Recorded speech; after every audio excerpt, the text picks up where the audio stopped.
Normally when we lose, I try to find some positives to reflect upon and aim to keep the tone from sounding too negative, as I generally just don't want to add to a chorus of negativity. I think the players go through enough pressure and I don't want to add to it. But I don't have a ton of kind words today, so while what I'm about to say might not be the nicest, I think we are all here for the same goal, which is seeing the Saints win a premiership. So let's discuss some things I think need to improve still. My name's Woody. Jace got me on to discuss some of the standout stats each week, so let's get into this week's Moorabbin metrics. First up, I do have a positive from that match, and I think most would agree that Higo, with his 5 goals won, 12 disposals and 1 goal assist, was our man of the match and has for the most part been excellent all year. And hopefully he can continue this trend for many years to come, and that's mostly what I want to talk about today. Nathan Buckley had an interesting discussion on SEN a few weeks ago regarding how to build a list and what he thinks is most important for a successful team. He started discussing the difference between system versus talent, in which he states he believes good systems are more important than good talent. And I tend to agree with him. I think history shows him to be correct.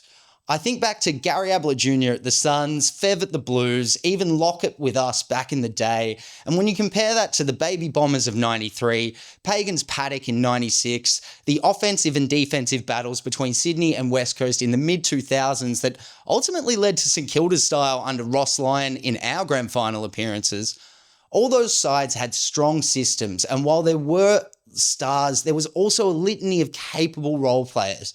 Buckley expands upon his idea and gives his 6 key pillars of a successful side: competitiveness, system, basics, pressure, talent, and experience. In that order of importance is what he thinks is needed to build a successful side, though he does say he thinks talent and experience could be swapped around. So if we were to use that as the basis to evaluate our side, what can we tick off and what still needs to be worked on? Personally, I think Ross's sides have always been competitive, and I think we still see that in our group. I also think that his systems have always been solid historically and today as well. Where I think it fell apart on the weekend and other weekends was the basics.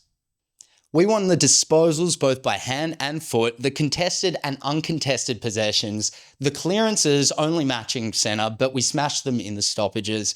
We won the marks, winning contested marks with equal inside 50. So what did we lose? We lost tackles and tackles inside 50. We lost the overall possession. We had less bounces. We had more turnovers and were less efficient in disposals overall and when going inside 50. We also lost the inside 50s by 5, letting the Eagles get over 25% more than their season average. To me, that sounds like we were competitive at winning the ball, but failed to use it from there, leaving us vulnerable on the turnover, which is basically exactly what happened. So I want to point out some plays that stopped our momentum by failing to execute the basics. Here it's the second quarter, 2 minutes in. We've gotten the ball out of our defense and Owens has marked it near half-back. He plays on and Brad Hill comes running past behind him for the overlap hand pass, and I want to stop it here. Brad is unaccounted for defensively, and when he gets the ball, he is immediately met with pressure from his teammate's opponent. Instead of using the player next to him or the space to his left, he passes backwards across goal to Windhager, and the kick goes well over Windy's head, ending up in a shot on goal, which the Eagles thankfully missed. What annoys me about this play is not just the execution of Hill's kick, it's the fact that he seemingly called for it without knowing what he wanted to do next, and then didn't recognise or at least use the numerical advantage to keep moving forward when we had the opportunity. Here we see it from Sinclair in the centre bounce. With 5 minutes left in the third quarter, the ball gets out of the stoppage, Sinclair gets it uncontested and kicks it inside 50 to none of our forwards' advantage. To be fair to him, that was a massive hole that probably should have had someone leading in it, but again, the problem seems to be lack of awareness of where our players actually are, opposed to what we should be doing at certain scenarios. Now, I want to mention, from what I can tell, I like what I assume the players are being instructed to do, but for several reasons, I think the execution of the basics is simply not being done. If we look at our opposition score from turnovers, we sit 15th with 52.2 points against on average. And when we look at where the opposition is scoring from, on average, they've scored 42.9 points from the forward half. And if we look at those stats this week, it's the same story, but worse. If we look at chains from defensive half to inside 50, we're the worst, being nearly 10 points behind the Suns in first. And when we look at our retention against expected retention, we sit third last at minus 0.2. So thinking back to Buckley's key pillars that we mentioned earlier, what else can we tick off or not? I think we more often than not put enough pressure on our opponent, which is commendable considering we are 15th for average games played and equal fourth last for average age, which makes me think we have a reasonable amount of talent emerging, essentially pointing the need towards more experience. Collingwood and Brisbane are not only top of the ladder, but they also lead the league for average age and experience. We're about 40-odd games behind their average and roughly 2 years behind them in age too.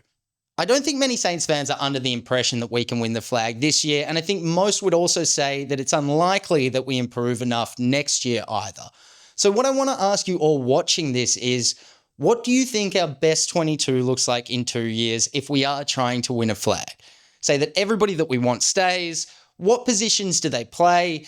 We will have some level of regression in our older players, so what positions do you think we'd be missing? Because I think even in 2 years, we're probably still missing a few spots, meaning we'd have to recruit good, experienced players or develop them, pushing our age and experience back down. I don't know the answers to any of those questions, nor do I think there is a specific answer.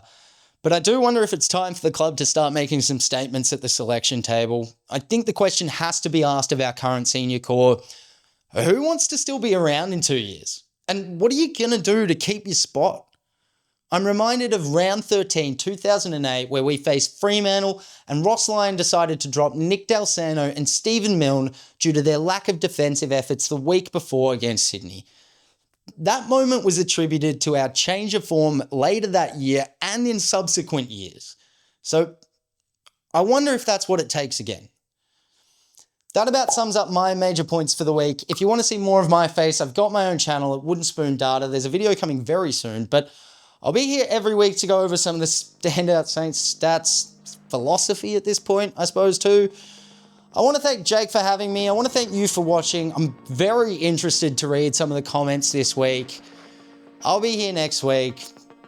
Go Saints.